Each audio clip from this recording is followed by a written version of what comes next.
दोस्तों, स्वागत है आप सबका यूपीएससी सेंट्रल के ऊपर। तो फिर से हम मेंस आंसर राइटिंग करेंगे आज। एंड जो मैं हमेशा कहता हूँ कि घर में, अपने हॉस्टल में, कहीं पे भी हो, आपने आंसर राइटिंग जरूर करके देखनी है, क्योंकि प्रीलिम्स के बाद जो हमारी स्टेज है, हमारी नॉलेज टेस्ट होते हैं, यहाँ पे हमारी प्रेजेंटेशन टेस्ट होती है, तो वो मेंस आंसर राइटिंग में ही होती है। नहीं तो वहाँ पे दिमाग उलझ जाता है, ठीक है। क्योंकि ऑब्जेक्टिव टाइप क्वेश्चन करने से तो बहुत अलग चीज़ है ना कि आप खुद राइटिंग कर रहे हो वहाँ पे। एंड कोई यूनिवर्सिटी एग्जाम भी नहीं है कि कुछ भी लिख के आ जाओ। तो अपने नॉलेज प्लस बेस्ड है, प्रेजेंटेशन कैसे करो, सारी चीज़ें मायने रखती हैं। तो अपने अपने दिमाग को हाथ के साथ इतना ज़्यादा लाइन कर लेना कि कोई भी क्वेश्चन आए, आप कुछ ना कुछ वहाँ पे अच्छा लिख के आओ, ठीक है। एंड सबसे पहले हम शुरू करते हैं क्वेश्चन की डिमांड को समझना। एंड जितना हमारे पास थोड़ा बहुत तक जितना एक्सपीरियंस आपको जरूर हम प्रोवाइड करवाएंगे। एंड शुरू करते हैं।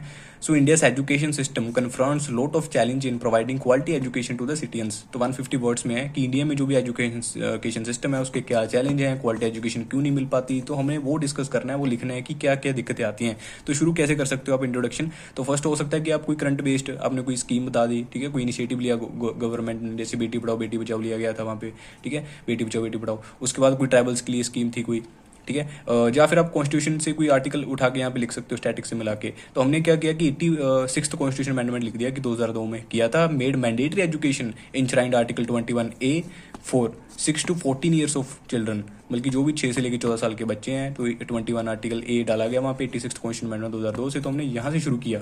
एंड अच्छी अप्रोच हो सकती है, एग्जामिनर को लगे बच्चे ने पढ़ा हुआ है ना, अच्छे से उसको आर्टिकल्स वगैरह अमेंडमेंट वगैरह याद है।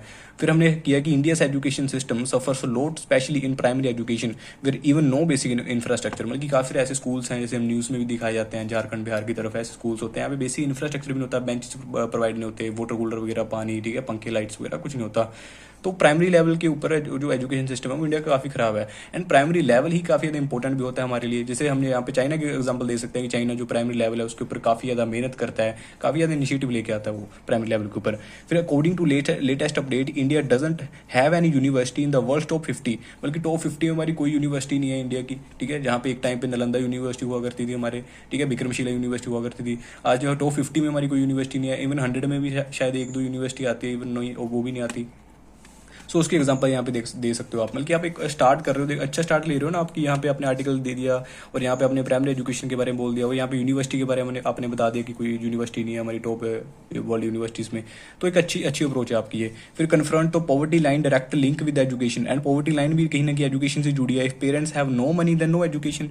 अगर पेरेंट्स के पास कोई पैसा नहीं है तो वो एजुकेशन कैसे दिलाएंगे, ठीक है। पॉवर्टी लाइन है, गरीबी रेखा के नीचे है वो, ठीक है। अपने बच्चों को वो काम दिहाड़ी वगैरह के लिए भेज देते हैं, या फिर भीख मांगने लगा देते हैं। तो बेसिकली वो सारी चीज़ें जुड़ी हुई हैं आपस में।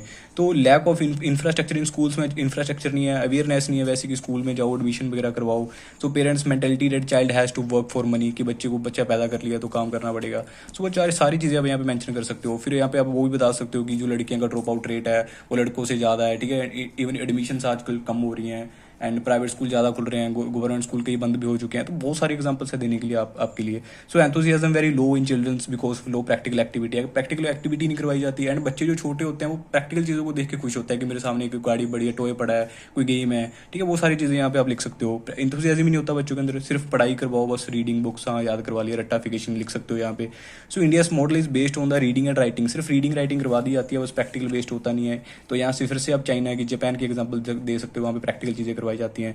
तो European model is based on the practical education. So हमने इसको, आप देखिए जब भी आप कंक्लूजन लिखोगे तो सबको आप कंक्लूड करके लिखोगे, ठीक है, यहाँ पे। एंड उसके बाद यहाँ पे आप कुछ इनिशिएटिव्स लिख सकते थे गवर्नमेंट के द्वारा लिए गए, ठीक है। एंड कंक्लूड करना है अब हमने। एंड कंक्लूड कैसे करेंगे, ऊपर वाला जो हमने लिखा है उसको सबको कंक्लूड करके लिख देंगे यहाँ पे। So government have to made some good equal quality efforts to encourage childrens like scholarships, awards, mid day meal scheme, जैसे ये भी इसीलिए चलाई गई थी कि बच्चों को थोड़ा हाँ भोजन के लिए वो आ सकें स्कूल बहाने से। तो सारी चीज़ें हम यहाँ पे लिख दी। तो एक कंक्लूजन हो गया हमारा, लास्ट पे कंक्लूजन।